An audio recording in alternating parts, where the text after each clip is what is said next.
So 90% is the critical threshold. The US is at 131%, highest in history, which means we are well past the point where you can borrow your way to growth or you can borrow your way out of a debt crisis. And we were heading for a debt crisis. So the way it works is raise interest rates, tighten money, reduce the balance sheet, et cetera, get unemployment up. It doesn't sound like a desirable goal, but that's what it takes. And that's what happened in 1982. Get unemployment high enough so people are buying hamburger instead of steak. They're buying, whatever's the least expensive thing on the shelf, day-old bread instead of new bread, or they're not buying gasoline because they're not going to work, et cetera. That will bring prices down, but at a very high cost, which we just talked about, which is high unemployment and lower productivity. Meanwhile, the U.S. debt keeps going up. We haven't really talked about the debt. That part of it looks like 1981.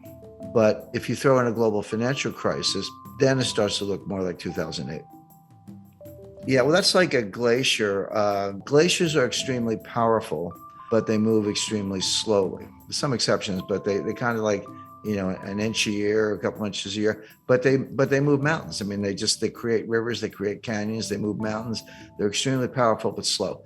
That's a good metaphor for the impact of debt. And when I talk about debt, in particular with the United States, but you can apply this to any country, I focus on the debt to GDP ratio, because you can't really talk about debt in isolation without thinking about the capacity to pay the debt. And a simple example, if you have a $50,000 balance on your credit card and you're making $30,000 a year and trying to pay rent in New York, et cetera, good luck. You're probably going to go bankrupt or at least default on that card. But if you owe $50,000 on your credit card, but you're making $5 million a year, it's, you just write a check. It's no big deal. My point is, you can't look at a $50,000 debt and decide if it's a problem or not unless you compare it to the income. And if it's too low, it's a problem. And if the income's high, not a problem. So that's why you use the debt to GDP ratio. The US just hit $31 trillion in national debt. That is national debt, almost all of it in the form of US Treasury securities, not all of it. There are other obligations, but mostly US Treasury securities. Well, is that a problem or not? Well, one way to answer the question is compare it to GDP, do the ratio. The answer is that ratio is now a little over 130%. What was it in 1980 when Ronald Reagan was elected? The answer is 30%. 30% is completely comfortable. That's like the person with the $50,000 debt who's making millions. No big deal. 30% is comfortable. 50%, yeah, getting up there. Angela Merkel and all her years in Germany, and there's a lot of research to back this up, says that 60% was the limit. And that's what the Maastricht Treaty that created the European Union and the European Central Bank, that was their goal. They said, don't go over 60%. If you do, you're expected to take measures, raise taxes or reduce debt or reduce spending, do something to get that back down under 60%. If you say, what's the critical threshold where, water turns to steam, or, water turns to ice, or something changes in such a way that it's not the same. It's radically different, but it happens very quickly. The best research says the answer is 90%. And this comes out of, Ken Rogoff at Harvard, also Carmen Reinhart, who's now the chief economist at the World Bank. But they've looked at hundreds of cases over hundreds of years. And I like that because it's not just, kind of cherry picking data. Developed economies, developing economies, economies that issue debt in their own currencies, ones that issue debt in other currencies, principally US dollars, et cetera. So, a wide variety of case studies. And they show that when your debt to GDP ratio goes over 90%, your multiplier of additional debt goes below 1. So just to put that in context, at 30%, if I borrow $1 and spend $1, I might get $1.30 of growth.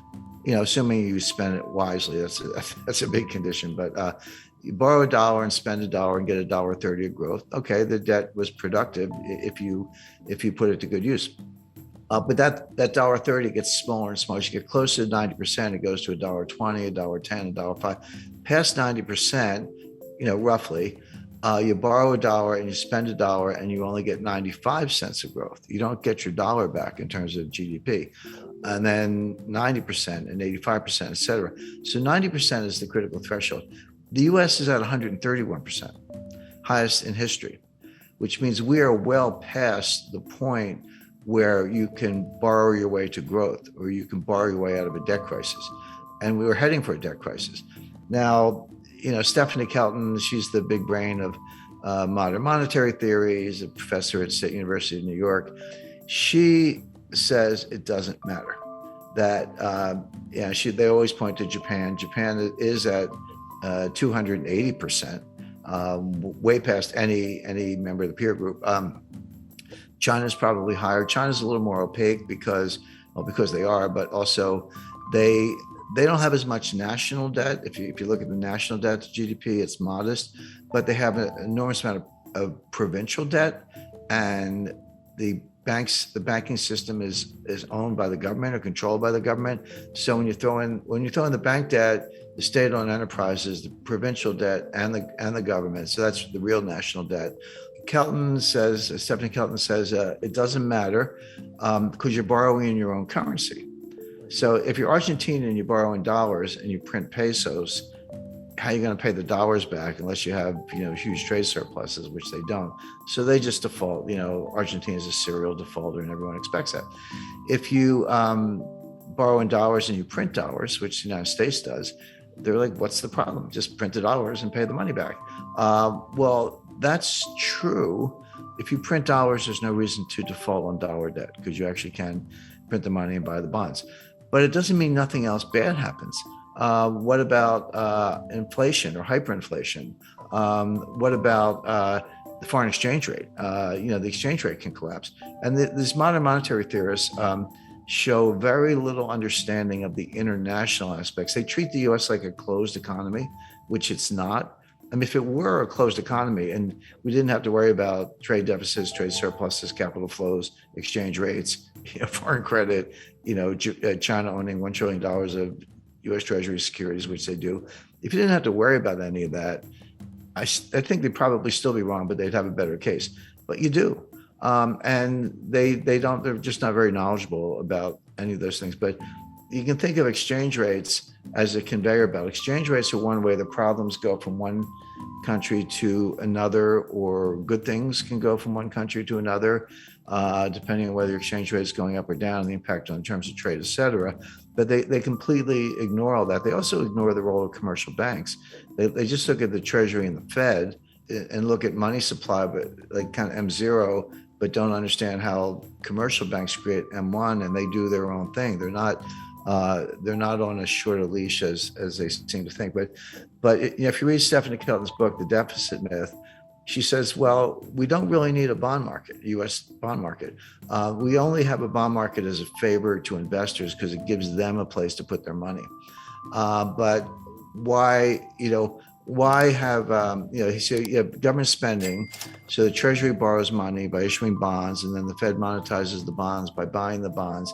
And that gives the Treasury the money to pay the bills, et cetera. She says, do away with all that. Just give the Fed, wire instructions for Lockheed. And if you need 5 F-35 fighter jets, order them and just send the money right to Lockheed. Why do you need a bond market? I mean, she actually says that. So, okay, legally that might be possible, but to suggest that you can do that without consequences is nonsense. And then you say, what about inflation? Their view is as long as there's excess capacity and unmet needs, et cetera, you're not going to have inflation because there's a lot of slack in the economy. That's a legitimate debate. But they say when inflation happens, raise taxes. And then, by the way, they also say you don't need a tax system because if you can just print the money, why do you have to collect taxes? And their answer is, we collect taxes to redistribute income. Okay, well, at least they're honest. I mean, that's kind of socialist model, but they're honest about it. But it's important to bear in mind that Stephanie was the principal economic advisor to Bernie Sanders in 2016 and 2020. And Bernie Sanders today is the chairman of the Senate Budget Committee, controls the purse strings. So coming out of Congress, and Biden's kind of a cipher. He's barely aware of his own existence. So Sanders is in a powerful position, and she's she's the Bernie whisperer, so to speak, who's behind all this. So if you ask the typical member of Congress, can you define modern monetary theory? They'll look at you funny. They've either never heard of it or they certainly don't know what it means, MMT, But they're acting in accordance with modern monetary theory. Whether they know it or not doesn't matter. The actual behavior of the Congress, and again, just go back to COVID 2020, because we talked about the debt to GDP ratio. So in around May or June 2020, Trump put through a $2 trillion COVID relief package, and that was when the Paycheck Protection Plan, that was $800 billion, and everyone got the $1,200 check, et cetera, et cetera. And then at the end of December, at the very end of the Trump administration, they did another $1 trillion, almost. And that's when everyone got the $600 checks. And now you're up to $1,800. By the way, those checks, that is helicopter money. That's, what the Fed does is kind of nonsense. But when it's fiscal policy, not monetary policy, and you're handing out checks, that is helicopter money. And credit to Larry Summers for saying, you're going to get inflation out of this. Well, Biden comes into office in January 2021, and he's like, not to be outdone, he did his own COVID relief package. That was another $2 trillion. And that's when we all got the $1,400 checks. They handed them out. And then later that year, or they did the $1 trillion infrastructure package. And then just to top it off, what did we get recently was the just under $1 trillion Green New Deal, or I call it the Green New Scam. Well, and the baseline budget deficit, before everything I just described, the baseline budget deficit was about $1 trillion a year. So take $1 trillion for 2020, 2021, and 2022. Add on, $2 trillion for Trump's first package, $1 trillion for his second one, $2 trillion for Biden's first package, $1 trillion for the Green New Scam, and I think $1 trillion for infrastructure. That's $7 trillion on top of the $2 trillion baseline budget deficit. So that's $9 trillion piled on top of what was at the time about a $21 trillion national debt. So that's how we got to 30 trillion. That's how the ratio went from 106 to 131. These numbers are mind-boggling, and MMT says it doesn't matter. But it does matter, and it shows up the way I described earlier, which is it slows growth. You don't get growth.